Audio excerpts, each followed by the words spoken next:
হ্যাঁ, কেন গলাটা বাড়লো বলতো?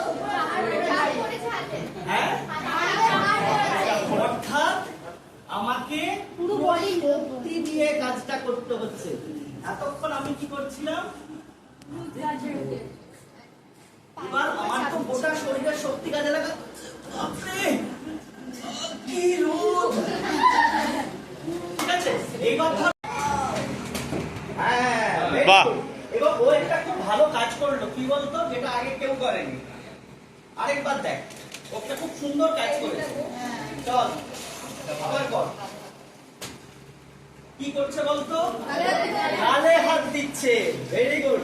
ও কিন্তু এটা আগে কেউ করেনি, কারণ আমাদের যদি মারা হয় আমাদের কিন্তু গালে হাত চলে আসে। ও সেটা কিন্তু করলো। গুড, চল।